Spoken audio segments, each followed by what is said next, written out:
A new Tampa Bay Business Journal hits newsstands today, and as always, editor Alexis Milner is here now to talk about some of the week's big stories. Good morning and happy Friday. Happy Friday. Nice to see you. Always good to see you too. Next week, Google makes a big change to the way that it ranks businesses, and its search engine will give a preference to websites designed as mobile friendly. But you say some Bay Area businesses aren't necessarily ready for that change. Well, yeah, I mean, this is a big deal. A lot of businesses rely on Google, and their search engine optimization has become a big business. Companies help companies place high if you're not in the first 2 pages of a Google search.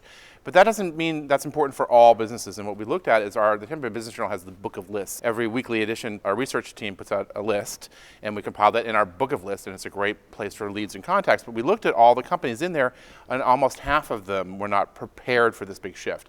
It turns out that businesses that are much more consumer-facing, hotels, hospitality, versus commercial real estate and banks have been less quick to move to mobile-friendly websites. So really the lesson here is if you need to be consumer-facing and adapt, and search engine results are really important to your business, it's time to get a new mobile site. Absolutely. Also some good news for growing families in Tampa. You've got some positive news about a partnership. Tampa Family Health Centers and Florida Hospital Tampa have a partnership to help birth babies in Florida Hospital Tampa. Now, Florida Hospital's been doing a lot of activity. They did a huge renovation to their ER in Tampa. They built the hospital in Western Chapel a couple of years ago. It has some renovation plans. And obstetrics are not necessarily a profit leader, but they build brand loyalty. If you've had your baby at a hospital, it's more likely that you'll go back for other services. And there's some plans down the line to have a women and children's hospital there at a very busy health center location in Florida Hospital Tampa. So good things going on for them. Very exciting.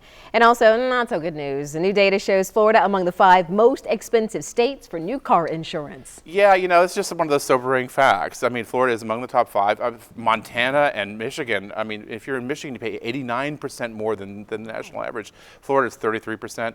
And it has to do, I mean, almost zip code by zip code it can change, but it has to do with theft and fraud and then lots of cars in an urban area.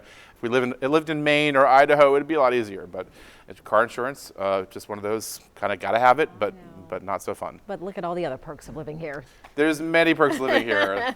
It's a great place to live, as we know and have talked about. So. Always good to see you, Alexis. You too, Dia. And for more Business Journal headlines, check out the money section on our mobile app.